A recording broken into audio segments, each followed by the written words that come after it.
Hello, fellow Rockstorians. This is going to be an installment that we're going to be doing over time. We're going to be interviewing our clients, and I thought there wouldn't be a more perfect person than our own Desiree, who has been working with us for a couple weeks, a couple months. Yeah, a couple months. not a few weeks. Not a few weeks.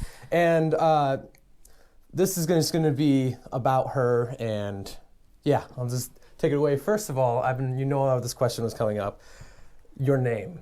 Yes. Your name. There's a story behind that. Because your name technically isn't Desiree, no. right? Well, my mom, she had a dream that she named me and my sister De Mari de Sore, just like that. And that's about the end of the story. It's still... But, I guess Desiree is like a different way of saying that, but that's why I go by Des. Just my whole life, friends, family, they've called me Des, so I'm just used to that. Would you say it's like a stage name? That is my stage name. I just prefer it. I'm more comfortable with it. Because my whole life, people have called me Des, never Desiree or the Sore. Yeah. Yeah? Yeah. All right. That's cool. One of the biggest questions that I like to ask people who have a passion for music, because you clearly do, what got you started? To be honest with you, let me see. My sister, I saw her singing, and my sister, there's no denying that she's gifted in singing. She can do all like those notes, like she can blow. And I guess growing up, watching her and stuff like that, I would secretly sing in the shadows, or I was my sister's shadow, and I developed a secret love for singing, but no one ever gave me that same attention. So I kept it hidden for a really, really, really long time. So I guess you can say it was my sister that sort of prompted that. And then when I was a teenager, I found Eminem, even though he's not really a singer. So, I could answer the question in multiple different ways, but I'd say the main person was my sister. She got me started, I'd say. Really? Yeah, by watching her. So, as an inspiration? Yeah, as an inspiration, because me and my father, growing up, we would always listen to CDs and we'd dance in our living room and stuff like that, but I never tried mimicking the people I was hearing on the radio. Yeah. I would always sing because my sister was singing. That's it. And is she older? We're twins, actually. She's a minute older, so technically. Living in her minute shadow? Yeah. Man. All right, so would you say, how about this? Does your sister, does she do what you're doing right now? No, she doesn't. It's actually quite a long, sad story. Not too sad of a story. It's just, my sister, even though she has this incredible gift, she was forced to do all these performances that she didn't really want to do. She's more of like a shower singer, even though she's gifted and really talented. She just wanted to keep it in the shower.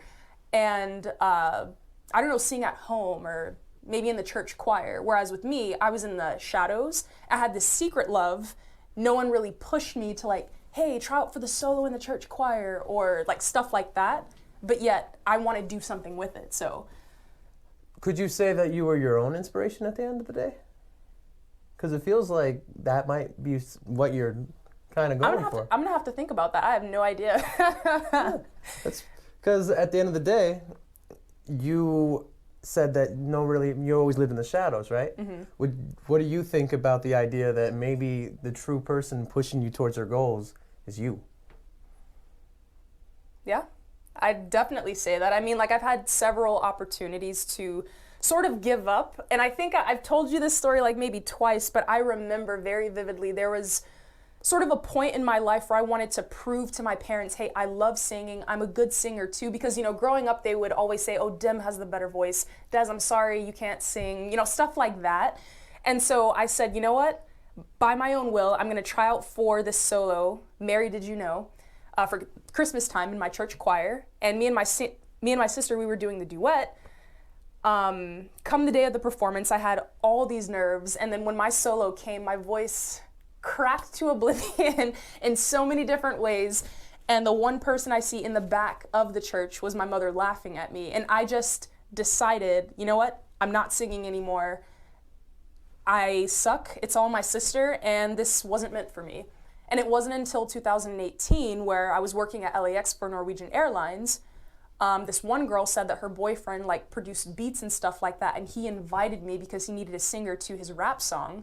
And the first song I did was Love Me Tomorrow, which sort of opened the door for me to fall in love with music all over again. So that's how I sort of started working with people in the studio making music. Purely by accident. Yeah, basically. But like it was meant to happen because like I wasn't really looking for it. It just was sort of an open door. And still by that point, I was still writing songs because I'm a writer. I was still writing songs, so I had a lot of stuff on reserve, and then the door opened and poof. Now I'm working with you guys. Hee hee. And who are we? Just so you can say, who are we? You guys are the people I've been praying for. Like all of you guys, like you contribute something to the table. Like when I was in LA, I'm originally from LA, by the way. I found myself working with a lot of people with large egos who thought that just because they're in LA, they made it. And you know, that's just my personal experience. I'm not saying that for every person in LA. But I went through 3 producers over the course of 3 years just trying to sing and make my own tapes like they were doing. But then I moved here to Michigan, long story. And then within the first month of me moving here, I meet you guys. And you guys are like 10 times better than the people I was trying to find or work with in LA. We appreciate that a lot. Yeah. That is awesome. I don't feel like I have to like drag you guys along to finish stuff. Mm-hmm. You guys are always like, Des, do it again. No, start over. That sucks. Do it. Like you guys push me, and so we equally contribute something. That's one of the best parts about Tijan. Yeah. Oh yeah. I feel like me and Tijan, we clash. I have sort of like a sisterly love for Tijan. I gave him some mom advice Tuesday. Really? Yeah. What was the mom advice? If that's okay on... No, because like I didn't know that he was 17. For some reason I thought he was 19. He does that. He does that. I have been working with that kid since he was like 13 or 14. Really? And I still forget that he is 17. Like, yeah. it feels like he's much older, especially the way he talks. Yeah, and he's so mature and he's very focused and he's good at what he does. So it makes you think, maybe he's done this over the course of some years, but he's only 17 and he's like a genius. But the advice I gave him on Tuesday, I said, you're only 17. Wow, imagine where you're going to be when you're 27. Don't be like one of these young fools out here who meets a girl and forgets their dream. And I said, I hate to mom you, but it's true. Like I'm being in my mid-20s, I've seen a lot of things. So that's just my advice to you. Take it or not. What made you give him that advice? Is there like... Because I have a passion for young people. I do. I feel like, I don't know, just... are you sure you want to take this direction? My thing is, this is about you. Right. And whatever you don't feel comfortable sharing, it's all good. Yeah, I feel like I'm going to go off topic. But like, long story short, I have a passion for youth. I feel like... That's still about you. The story, whatever you're saying, anything about you, that's on topic. Because this is about you. Right. I mean, like, I didn't really have a good upbringing. I don't really speak with my parents. Like, I've never been close to my parents at all. So that's why me and my sister are super, super close. So anytime there's an opportunity to speak to someone younger than me, I try to do that because not everyone takes what they went through when they were a child and puts it in art. It typically, or I've known a lot of people who share a similar past as me take downward spirals. So not a lot of people are doing what I'm doing. Like I'm taking my trauma and I'm making it into art, so I think that's like the passion that I share. So if there's a young person, like I want them to look back on life and remember what I told them, even if they take it or not. Like I want to maybe sow that seed. It's you have made the attempt at least. Yeah, exactly. So. Okay. Yep. Man. This is going well. Oh, it is? Yeah, this is going great. Another question that I really like to ask, especially people who are as in love with music as I've seen you are, is obviously we take inspiration not only from ourselves, but we hear it from the people we listen to on an everyday basis, and that even includes celebrities. Would you say that there's any celebrities that have influenced you to not even just uptake music, but start putting your heart into it? Well, going back to when I was a teenager, currently I'm not into rap music. I've never really liked it. But when I was a teenager, I had an Eminem phase, and I do have a couple of songs that I'm recording with you guys that express anger, mainly because, you know, listening to every single Eminem album, like, he was mad at the world, and even he raps like this, like, he's angry at the world all the time. So I guess you could say that's sort of inspiration for me to maybe channel my anger through rap as someone who, I mean, Seth, you've told me a billion times, Des, you are a rapper, you're good at it. But I'm over here I'm not confident in my rapping ability. It doesn't really feel all that normal. Like, it feels like it feels strange to rap, you know? But the 2 rap songs that I do have, which I'll be recording one today, channels anger and, you know, things that I have to get out. So Eminem, for sure, is one of them that has inspired, I guess, the rapping side of me. But the singing side, I'd say, for sure, Snow Allegra, Sabrina Claudio, Bruno Mars, for sure, Christina Aguilera, love her, and Jessie J, like, anyone with a really smooth, nice tone. Whitney Houston, I cannot forget about my girl, Whitney Houston. I've seen every single one of her concerts on YouTube when she was, like, touring. Whitney, beautiful person, too. Rest in peace. Rest in peace, I was going to say. Rest in peace, Whitney Houston. Cannot forget Whitney. You cannot forget Whitney. I didn't even mention her first. I feel so bad. Why the song that you are recording today, or in general rap, why do you feel that it's kind of like an outside of your boundary kind of thing? Like, why do you feel is it like uncomfortable? Is there a reason?